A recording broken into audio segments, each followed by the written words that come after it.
কেমন হয় চোখের সামনে এত সুন্দর মেঘ দেখলে? কেমন হয় পাহাড়ের বিপজ্জনক রাস্তা দিয়ে যাওয়ার সময় মেঘের এত সুন্দর দৃশ্য দেখলে? কেমন হয় পাহাড়িদের ফল খেতে? কেমন হয় জিপলাইনে উঠে লেকের সৌন্দর্য উপভোগ করলে? কেমন হয় যদি চোখের সামনে এত সুন্দর সুন্দর হরিণ দেখতে পান? কেমন হয় সেখানে গিয়ে যদি হয়রানির শিকার হন এবং স্থানীয়রা তাদের সাথে যুক্ত হয়? এই সকল অভিজ্ঞতা পেতে হলে আপনাকে অবশ্যই আসতে হবে বান্দরবানে।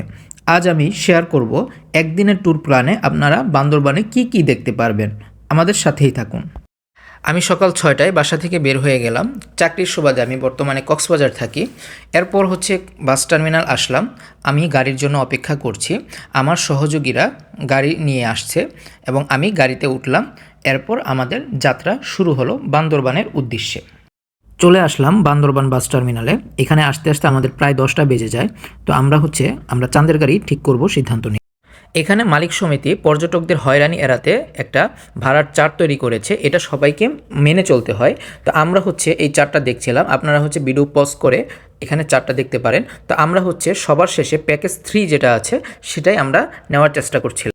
প্যাকেজ 3তে একটা পার্থক্য আছে, সেটা নীলাচল এবং মেঘলা অন্য রোডে, আর বাকি সব একই রোডে। এটা আমরা জানতাম না, না জানার কারণে আমাদের হয়রানির শিকার হতে হয়েছে। এটা আমি ভিডিওর শেষে আপনাদেরকে জানাবো যে আমরা কিভাবে হয়রানির শিকার হয়েছি। আমরা চাঁদের গাড়ি ঠিক করলাম। এখন আমাদের যাত্রা শুরু হবে। আমাদের প্রথম টার্গেট নীলগিরি। আমরা প্রথমে নীলগিরি যাব, তারপর আসার পথে যতগুলো স্পট থাকবে সেই স্পটগুলো দেখে আসব। আমাদের গাড়ি পাহাড়ের রাস্তা দিয়ে যাত্রা শুরু হলো। আমরা পাহাড়ের রাস্তার দৃশ্যগুলো, আশেপাশের দৃশ্যগুলো খুবই ভালো লাগছিল এবং আমরা উপভোগ করছিলাম। আমরা চাঁদের গাড়িতে বসে বসে নিজেরা যে যেরকম পারে গান গাচ্ছিলাম। তো আমরা এই সময়টা খুবই উপভোগ করছিলাম। রাস্তায় আমাদের আর্মিদের চেকপোস্ট পড়ে। আপনারা নীলগিরি যাওয়ার পথে আর্মিদের 2টা চেকপোস্ট পড়বে। চেকপোস্টে আমাদের যখন চেকিং করছিল তখন আমি গাড়ি থেকে নেমে ভিডিও শ্যুট নিচ্ছিলাম। এত সুন্দর দৃশ্যগুলো যেখানে চেকপোস্ট বসে সেখান থেকে নেওয়া হয়েছিল। এরপর আবার আমাদের গাড়ি পাহাড়ের পথে যাত্রা শুরু করলো নীলগিরির উদ্দেশ্যে। আপনাদেরকে বলে রাখি, আপনারা যদি বান্দরবান আসেন অবশ্যই এনআইডি কার্ডের 2টা ফটোকপি নিয়ে আসবেন, অথবা যদি ফটোকপি আনতে না পারেন তাহলে অবশ্যই এনআইডি কার্ড সাথে আনবেন, যাতে আপনারা কম্পিউটার দোকান থেকে ফটোকপি করতে পারেন। দুপুর 12টার মধ্যে আমরা নীলগিরি চলে আসলাম। তো আমরা এখানে এসে দেখলাম যে টিকিট কাটতে হয় 100 টাকা দিয়ে। তো আমরা 100 টাকা টিকিট কেটে আমরা সবাই ভিতরে প্রবেশ করলাম। অবশেষে আমরা নীলগিরির ভিতরে প্রবেশ করলাম। এই পর্যটন স্পটটি সমুদ্র পৃষ্ঠ থেকে প্রায় 2200 ফুট উঁচুতে অবস্থিত। এটি বাংলাদেশের অন্যতম উঁচু পর্যটন স্পট।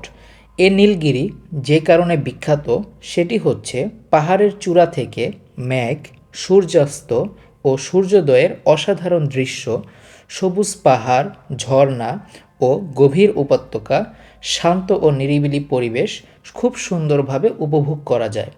তবে আমরা যেহেতু দুপুরের পরে এসেছি তাই মেঘের সুন্দর দৃশ্যগুলো উপভোগ করতে পারিনি।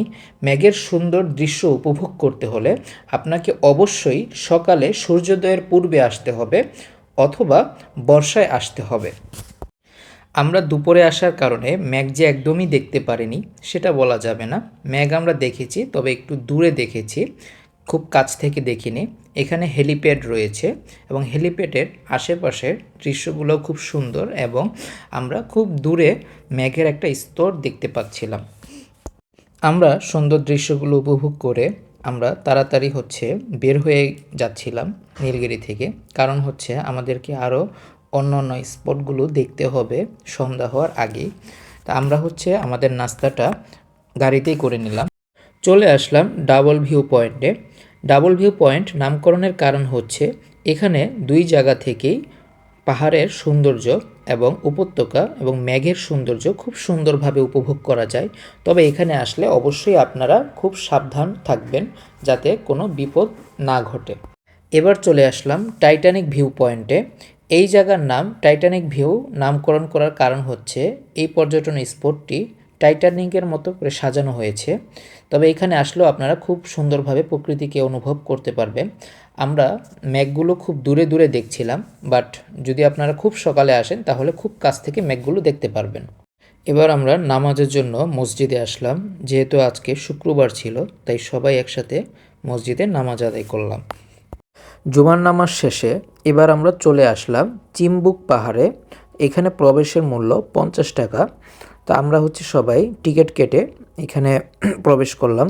তো এই জায়গাটা অনেক উঁচুতে ছিল, আমরা গেট থেকে আমাদেরকে অনেক হাঁটতে হয়েছে উপরের দিকে। আমরা সবাই অনেক হাঁপিয়ে যাচ্ছিলাম। আমি উপরে উঠে গিয়েছিলাম, তো আমার সঙ্গী সাথীরা আস্তে আস্তে উপরে উঠতেছে। উপরে ওঠার পর আমাদের এই দৃশ্যটা খুবই ভালো লাগছিল, আর এই বটগাছের দৃশ্য তো আরও সুন্দর লাগছিল। এখান থেকে মেঘের দৃশ্য খুব সুন্দরভাবে দেখা যাচ্ছিল, আর আমরা আফসোস করতেছিলাম যে কেন আমরা খুব সকালে আসতে পারিনি। চিম্বুক পাহাড় ঘুরে আসার পর আমরা চলে আসলাম পাহাড়িদের বাজারে। তো এখানে আমরা বিভিন্ন ফল টল দেখছিলাম পাহাড়িদের কাছ থেকে নেওয়ার জন্য। আমরা একজন পাহাড়ি আপার কাছে আসলাম, ওনার কাছ থেকে পেঁপে খাওয়ার জন্য। তো আমার দুজন যে সহকর্মীর কাছ থেকে রিভিউ নিচ্ছিলাম, ওনারা বলছিল খুব মিষ্টি হয়। তারপর আমি পেঁপে খাইলাম, খুব মিষ্টি ছিল পেঁপেটা। আপনারা এখানে আসলে অবশ্যই পেঁপে ট্রাই করবেন। চিম্বুক পাহাড় থেকে এবার আমাদের টার্গেট শৈলপ্রপাত ঝর্ণা। তো আমরা একটা জিনিস রিয়ালাইজ করলাম যে ড্রাইভার আস্তে ধীরে গাড়ি চালাচ্ছে এবং বিভিন্ন উসিলায় সে বিরতি নিয়ে টাইম ওয়েস্ট করতেছে। আমাদের সাথে কথা হয়েছিল যে সারা দিন সে আমাদেরকে সময় দিবে, কিন্তু সে যখন বিভিন্ন উসিলায় সময় নষ্ট করছিল তা আমাদের মনে অবশ্যই সন্দেহ জাগছিল। চলে আসলাম শৈলপ্রপাত ঝর্ণায়। তো এখানে ঝর্ণার পানি নাই বললেই চলে। স্থানীয়দের কাছে জিজ্ঞেস করে যতটুকু জেনেছি যে বর্ষাকালে এখানে প্রচুর পানি থাকে এবং এখানে অনেক মানুষ গোসল করে, তখন খুব সুন্দরভাবে এটা উপভোগ করা যায়। শৈলপ্রপাত ঝর্ণার উপরে পাহাড়ি আপুদের বিভিন্ন দোকান ছিল, কাপড়ের দোকান, ফলের দোকান, এছাড়াও বাঁশের তৈরি বিভিন্ন জিনিসের দোকান ছিল। আমি আনারস নিয়েছি এবং বাঁশের তৈরি 2টা মগ নিয়েছি। এরপর আমরা গাড়িতে উঠে ড্রাইভারকে বললাম মেঘলা এবং নীলাচল নিয়ে যাওয়ার জন্য। এরপরই ওনার সাথে আমাদের তর্ক শুরু হয়। এবার আমি আপনাদেরকে বিষয়টি খুলে বলি। আপনারা প্রয়োজনে ভিডিওর শুরুতে চার্ট দেখে আসবেন, যে চার্টে দেওয়া ছিল Nilgiri, double hand view, Titanic view, Chimbuk পাহাড়, শৈলপ্রপাত। এটা প্যাকেজ 2তে 5,000 টাকা, আর এর সাথে মেঘলা এবং নীলাচল অ্যাড করলে 6,000 টাকা চাঁদের গাড়িতে। তা আমরা প্যাকেজ 3-র জন্য গাড়ি খুঁজতেছিলাম। তো উনি এসে আমাদেরকে বলল যে উনি সারাদিনের জন্য ঘোরাবে 6,000 টাকা। তো আমরা ভেবেছি যে উনি এই প্যাকেজের সাথে যা যা আছে সেটার সাথে যদি সময় হয় তাহলে আরও অন্য কিছু ঘোরাবে। আমরা ওনাকে বলেছি যে আমরা প্রথমে নীলগিরি যাব, তারপরে যা যা আছে আমরা সব দেখব। তারপর উনি বলল যে উনি মেঘলা এবং নীলাচল যেতে পারবে না, আমাদের সাথে নাকি ওনার এই কন্ট্রাক্ট হয় নাই। ওনার সাথে নাকি কন্ট্রাক্ট হয়েছে যে আমরা শুধুমাত্র এই রোডে যা যা আছে সেগুলোই দেখাবো।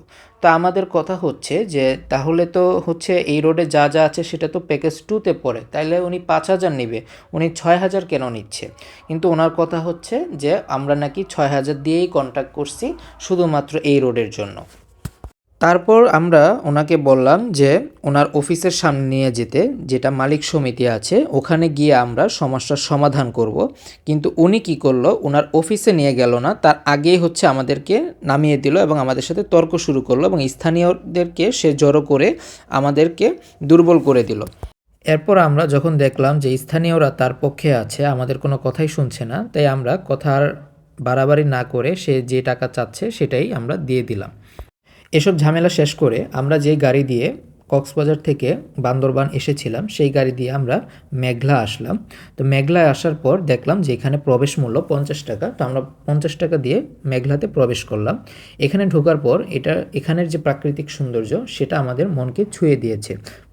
এইখানে সবচেয়ে আকর্ষণীয় যে বিষয়টি রয়েছে সেটা এখানে কয়েকটি লেক রয়েছে। তো রাইডে চড়ে আপনি লেকের সৌন্দর্য খুব সুন্দরভাবে উপভোগ করতে পারবেন। এখানে কি কি রাইড রয়েছে সেটা আমি আপনাদেরকে বলছি।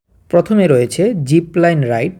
এই রাইড দিয়ে আপনি লেকের সৌন্দর্য খুব সুন্দরভাবে উপভোগ করতে পারবেন।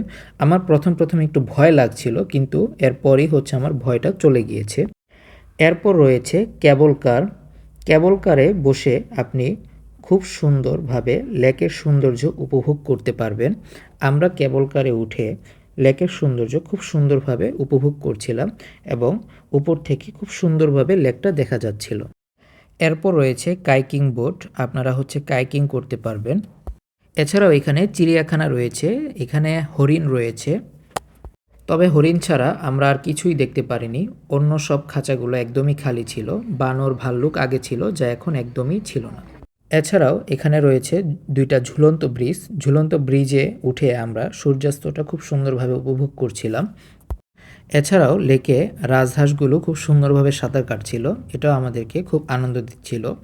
এছাড়াও মেঘলাতে আসলে আপনার যদি এনার্জি অনেক বেশি থাকে তাহলে পাহাড়ের একদম উপরে উঠে লেকের সৌন্দর্য আপনি খুব সুন্দরভাবে উপভোগ করতে পারবেন। মেঘলা থেকে বের হতে হতে আমাদের সন্ধ্যা হয়ে গিয়েছে, তা আমরা নীলাচল যেতে পারি নাই। ড্রাইভারের সাথে যদি তর্ক না হতো তাহলে আমরা হয়তো নীলাচল যেতে পারতাম। আপনারা যদি বান্দরবান আসেন তাহলে আমাদের মতো বোকামি করবেন না, অবশ্যই প্যাকেজের সাথে যাবেন। প্যাকেজ ছাড়া ওরা হয়তো বলবে যে আপনাকে সারাদিন সময় দিবে, যেখানে ইচ্ছা ঘুরতে পারবেন, কিন্তু আপনারা ভুলেও এই বোকামিটা আমাদের মতো করবেন না, তাহলে আমাদের মতো আপনারা বিপদে পড়তে পারেন। আজকের ব্লগটা এই পর্যন্তই ছিল। সবাই ভালো থাকবেন, সুস্থ থাকবেন, আর নতুন নতুন ভিডিও দেখতে চাইলে অবশ্যই আমার চ্যানেলটি সাবস্ক্রাইব করবেন।